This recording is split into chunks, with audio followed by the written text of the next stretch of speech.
How's it going there, everybody? It's Mr. Zen over here bringing guys a brand new Nanatsu no Taizai chapter discussion. And for today's segment, guys, we're going to be talking about two chapters in one because of the fact that I actually was a little bit behind. But regardlessly, so let's talk about chapter 236 and 237, folks, as we actually get introduced to Cusack and Chandler's actual involvement with the seven deadly sins themselves, folks. And in this case, guys, seeing Nakaba actually bring about more and more characters, it seems that he's actually trying to prolong this arc in a sense to actually showcase that Chandler and Estarossa are still the possible last enemies of the Ten Commandments themselves. But what I want to know is, what's the deal with Estarossa, folks? The way that Cusack was actually foreshadowing in chapter 236, the way that how Estarossa is very mysterious, how he has this type of personality that is just very vague and hard to read, whereas Zeldris is just, it's pretty bland and out there, like his personality is just straightforward, while Estarossa has this kind of like this personality where you know he's always scheming about something. But it just goes on to say that could Estarossa be the final villain of this series? By that I mean final villain of, I should say, of this arc. I'm sorry, not the series.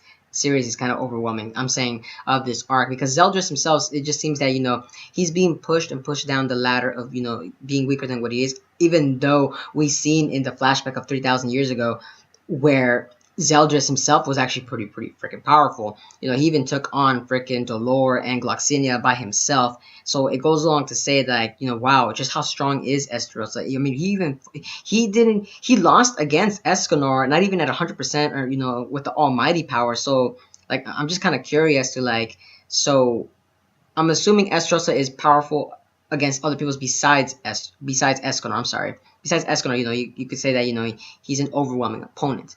But like I said, though, I'm kind of wondering how they're going to play with Estarossa's role in the later chapters of this specific arc, because, we're wondering, too, if Estarossa is going to betray Zeldris and actually say, I'm going to take the Demon King's stand right there, just because of the fact that, they're not really giving Estarossa a lot of lines, they're kind of giving him, they're keeping on the side. I mean, Cusack, for Pete's sake, was actually just giving himself, a little tiny speech saying that, I'll protect you, Zeldris, I'll protect you with my life. So it goes along to say, these two other characters, Cusack and Zeldris, are becoming more and more. They have more human qualities, you could kind of say. They have more personality that they're showing versus Estarossa, where he's just kind of I don't really care about life. He just seems like a typical shonen villain, where it's just I just want to destroy the world and etc. etc. etc. That's how I kind of see with Estarossa.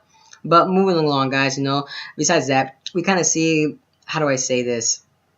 Chandler actually goes about and goes towards Meliodas, because we kind of see that Chandler's actual affection towards his his little student, basically he kind of treats him like his son. He kind of wants to go and rescue him, even though Cusack and Zeldris were there's not even enough stopping him. So I'm kind of curious. Okay, so it then goes on to chapter 237, where then you're kind of wondering, okay, just what the heck, man? Just how strong is Chandler and Cusack? Because the way they were able to bring down the seven deadly sins just by Chandler himself, just the way it was pretty amazing, just the way that they're kind of going about it.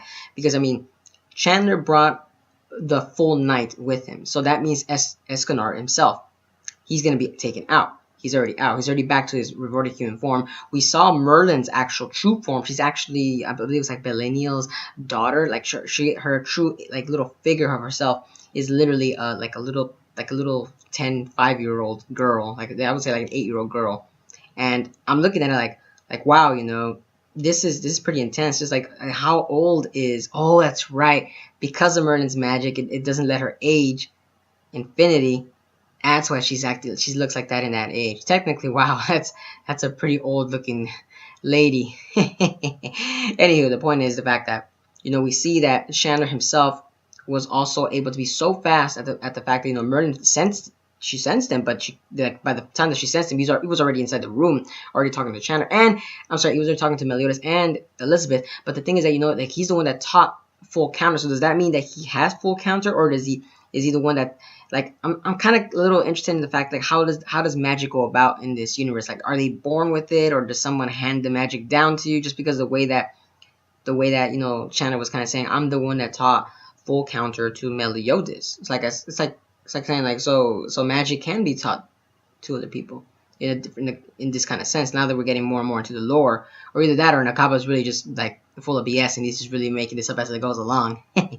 But anyway, like I said, you know, we're looking more into seeing how Chandler also at the fact was able to not only gauge the enemy's strength. So like I thought Delore was the only one that could do that. So now Chandler can do it. Like, is there like a type of magic that lets them read the power levels? Like, oh man, I'm hoping they actually can do that, because I mean the only ones that I can know is, like I said, it's just the Giants clan. So does that mean that Chandler is like a very predecessor of the Giants clan members? Maybe, not too sure, because remember all the Demon Clan members themselves, they like, I feel like their original bodies are really like grotesque looking creatures in a sense, but they haven't really showcased that in the Taizai universe. I mean the only ones that they really showcased was, I believe, not even Meliodas. I mean, they showed a shadow, but that's about it. But I know there's only been a couple of people that have been showing, like, showcase their full demon form.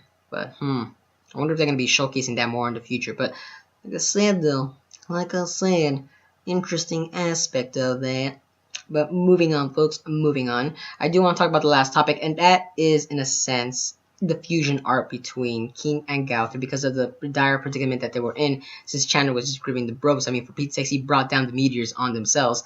So I'm just kind of curious as to, like, are the Seven Deadly Sins able to, you know, do fusion art throughout the rest of the time? Because that was a pretty interesting concept that Nakaba brought into it. Like, I didn't think that he would actually be able to do that with the Seven Deadly Sins, since they seem so very independent. They're, you know, most of the time their personalities don't really intertwine with each other. I mean, King and Diana, they do, but most of the time they don't really team up in a sense to take down an opponent. They're always just like one-on-one, or at least, like, in a sense they kind of do that. And if they are gonna, like, if it's one-on-one, then it's an all-out for them. Like, they would all join in together, not like two-on-one. Like, you get me? So I mean, for Pete's sakes, when they fought Hendrickson, they all pitched in the fight, well, except Merlin and Escanor during that time. But the point is, like I said, you know, we don't really see that kind of teamwork with the Seven Deadly Sin members, since, you know, like I said, they're pretty powerful in their own way. But that fusion art was pretty interesting, seeing that you see the Spirit Spear Chastiel was kind of like the arrow with the twin bows of Merlin's. That was pretty interesting. I'm not gonna lie, I just seen that, it was actually pretty cool. I wonder if he's able to do that with Escanor or with any other. Like, yeah, that'd be pretty interesting if he's able to do it with Escanor's actual magic too. Can you imagine with Escanor's magic? Holy cow, you know, like bringing down the Proud Sun, like as like the tip. Oh man, that'd be pretty intense. That'd be pretty freaking intense, folks. But like I said, though, other than that, I would say that's about it, you know, because like I said, the fusion art was definitely interesting seeing that in the Kappa universe, and I want to see more of that involved with the Seven Deadly Sin members, and I'm wondering too if that's more the case to up their ante in order to bring them closer to the power levels of the actual Demon Clan members themselves. Because I remember they did say Gauther was about like 35,000, I believe, like 38,000, and I believe what's his name, King, was like at 42,000 if I remember correctly, which is still pretty high power levels. So that should bring them like near 100,000, like near Meliodas' strength, putting their magic together. Like I said, that's pretty cool. But like I said, let me know down in the comments, guys. And as always, guys, if you guys enjoy my content, don't forget to give a like, comment, share, and subscribe for more Nanatsu no Taizai chapter discussions. And as always, hope to see you guys again in the next video. But peace out, folks.